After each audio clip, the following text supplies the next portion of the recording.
Good morning, friends. It's good to gather with you today on this rainy Wednesday morning at the beginning of August. I don't know if you can hear the drips in the background where the rain is dripping onto the old air conditioning unit, but if you do, apologies for that. I woke up early with the storms this morning, and you might have too, with the thunder.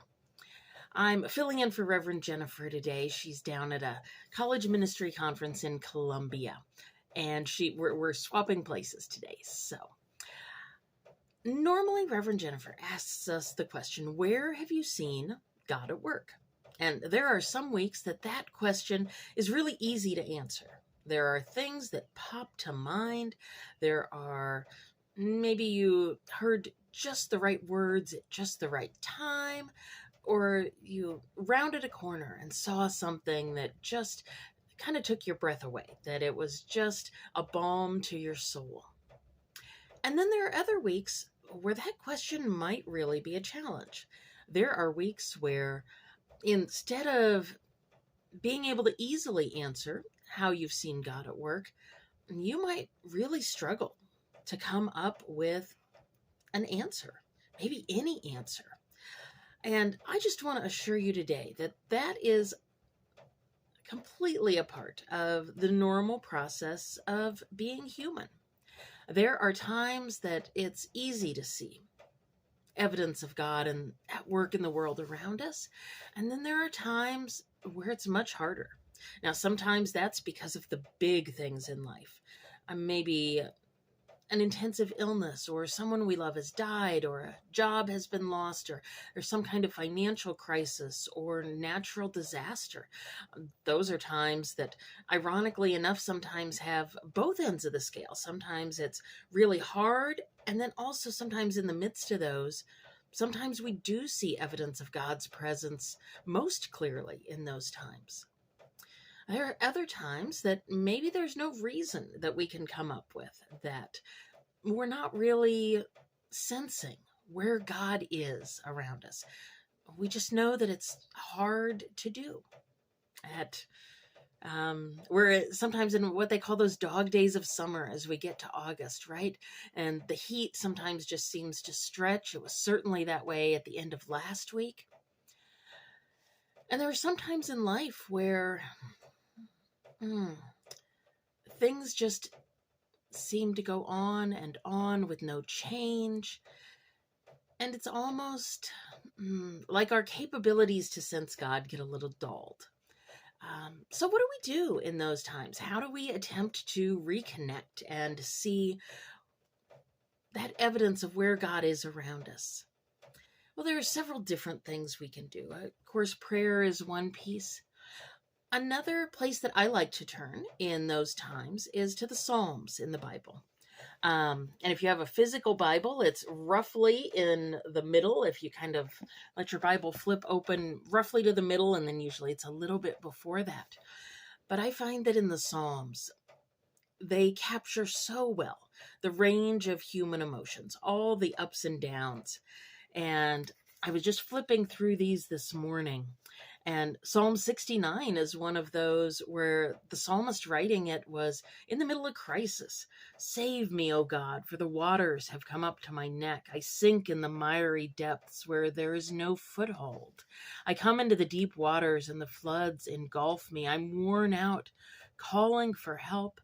My throat is parched. My eyes fail, looking for my God."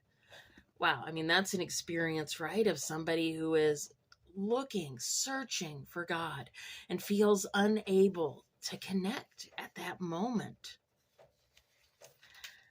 What I also like, though, about the Psalms is they acknowledge that, but they don't stay there forever.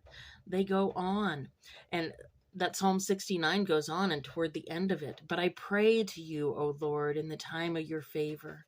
In your great love, O God, answer me with your sure salvation.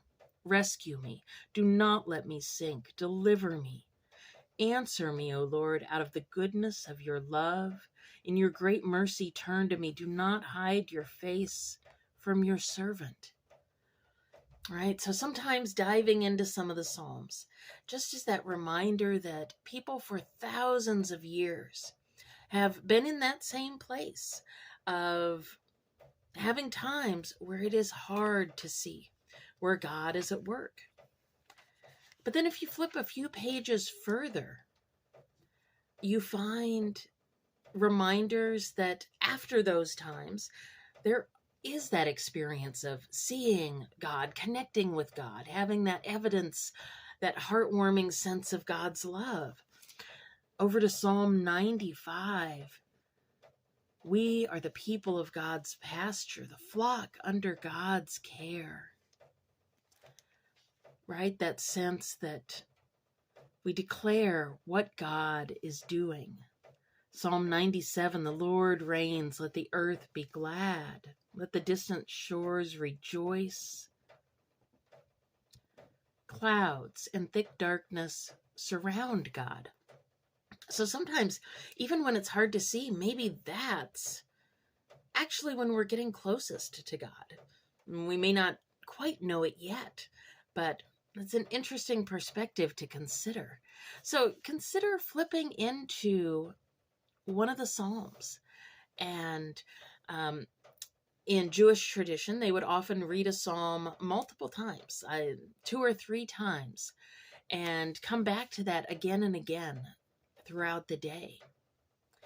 Another thing that sometimes can be a help of connecting and just kind of resetting our focus and perspective is to start just listing out some things that we're thankful for. Now, those don't have to be big things. They don't have to be things that we would say, oh, yes, this is obviously something that God had done. But they can simply be the small things in life, the everyday things in life. I am thankful this morning that I am inside with a roof over my head in the middle of the storms. I am thankful that I had coffee in my cupboard so that I could make hot coffee this morning. I'm thankful my mug was clean, that that I did dishes last night so it was clean. I'm thankful I've got this little cross to hang on to kind of rub when I'm worried. It could be small things. It could be the large things. We're thankful we have a job to go to. Thankful we have a loved one that we could call and connect with. Sometimes that helps balance out the lists of the hard things or the lists of the worries. Now, we often don't actually put those on paper, but so often they run through our heads, right? And if we're not careful, we realize we've simply been running through the lists in our head of all the things we're worried about or all the things that are really hard and challenging just over and over again. And sometimes we even do that while we sleep, right? We don't even sometimes get a break in our dreams because in our dreams, we're kind of running through those lists. So sometimes just shifting that perspective of what are the things that as I simply look around where I'm at, what are the things that I can be thankful for?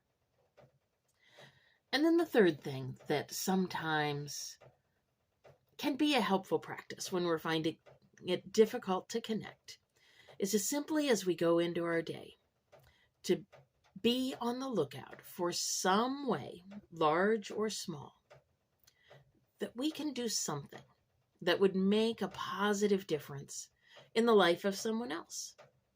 It might be something as simple as a smile and a word of encouragement to the person who's checking you out at the store.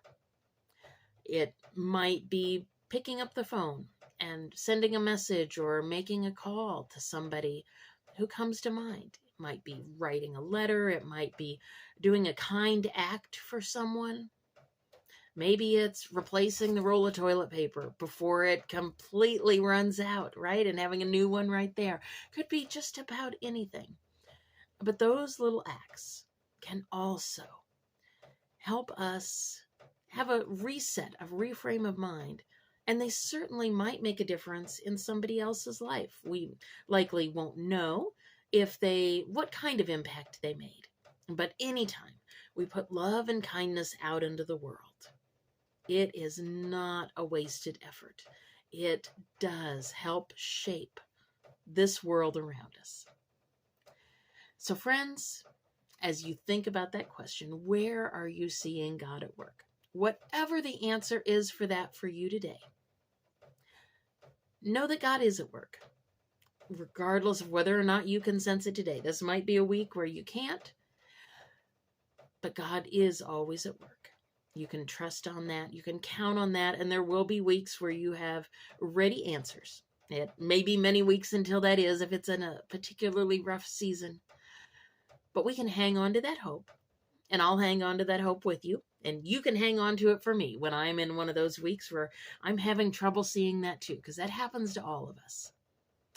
So friends, go in peace, go in prayer, go in gratitude, and go out to put some love and kindness into this world today. Take care, friends, and I'll see you again next week. Reverend Jennifer, we'll see you on Friday. We're just swapping days today. So take care, and we'll see you soon.